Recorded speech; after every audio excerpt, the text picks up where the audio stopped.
Friends, welcome to மினியம் channel. இன்னைக்கு கஞ்சி வத்தல் போடலான்னு வரேன். அந்த கஞ்சி வத்தல்ல இப்போ நம்ம அரைச்சி கூழ் இது பண்ணி கொண்டு போய் காய போடுவோம். இது வெயிலில் போட தேவையில்ல. நான் பச்சரிசியை முதல்ல ஊற வச்சிருவோம்.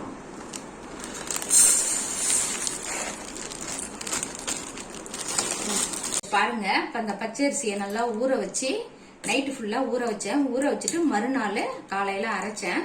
இப்போ இந்த கண்டிஷனுக்கு மாவு கரைச்சி இதே மாதிரி இந்த தண்ணியா இருக்கணும் மாவு.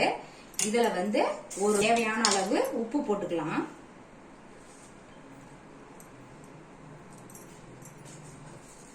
சீரகம் போட்டுக்கலாம். சீரகமும் போட்டுக்கலாம், இல்ல கருப்பு எள்ளு இருந்தா கருப்பு எள்ளும் போட்டுக்கலாம்.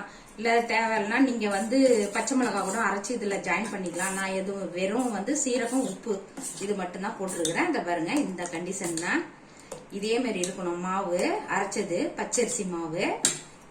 குண்டான்ல இந்த கொஞ்சம் தண்ணி வச்சு தட்டு வச்சு இப்ப ஏதாவது எண்ணெயை தடவி இது மாதிரி தட்டு இப்ப இருந்ததுன்னாங்க அந்த தட்டுல எண்ணெய் தடவி வாசனை இல்லாத எண்ணெயை இந்த மாவை ஊத்தி இப்படி அடுப்புல இட்லி குண்டான்ல வச்சு மூடிட வேண்டியதுதான்.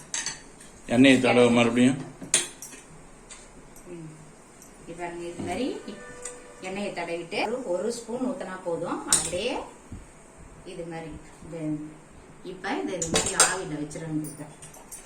ஸ்பூன் ஊத்தணும், நிறைய ஊத்தினா இதுவாகும். இது மாதிரி வச்சிடணும்.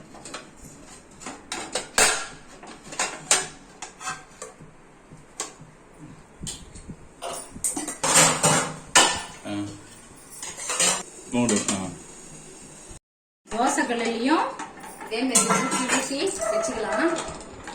பாருங்க, நல்லா அதே ரவுண்ட் ஷேப்பு கரெக்டா ஒரே இதுல ஊத்தினா ரவுண்ட் ஷேப் அப்படி வரும். பாருங்க, இட்லி குண்டான்லயும் ஊத்தி அவிக்கலாம், இது மூடி இது பண்ணலாம், வேக வைக்கலாம். இப்ப தோசைக்கல்லையும் இதே மாதிரி தட்டுல கரெக்டா இது மாதிரி தட்டுல ஊத்தி அழகா இது வச்சுட்டேன். சரிமா,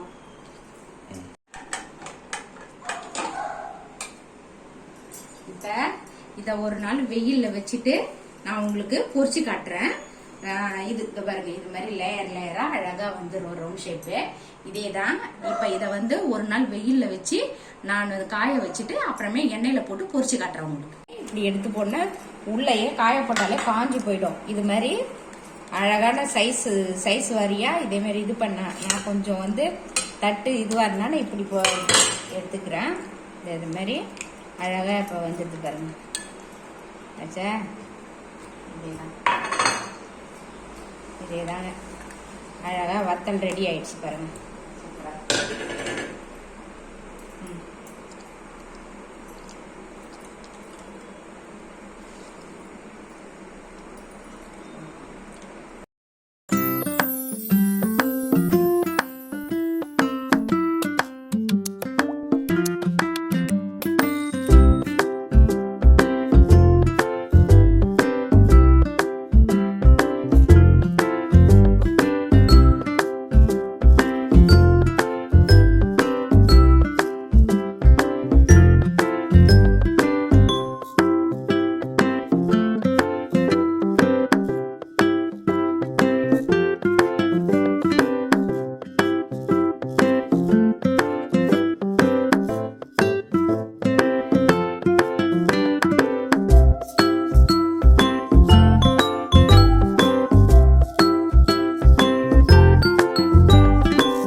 பாருங்க, நீங்களும் இதே மாதிரி செஞ்சு பாருங்க. எப்படி மொரன்னு பாருங்க, நல்லா இருக்கு பாருங்க. எப்படி இருக்கு பாருங்க வத்தல். நீங்களும் இதே மாதிரி போட்டு பாருங்க. சூப்பரா இருக்கும், டேஸ்டா இருக்கும். லைக் பண்ணுங்க, ஷேர் பண்ணுங்க.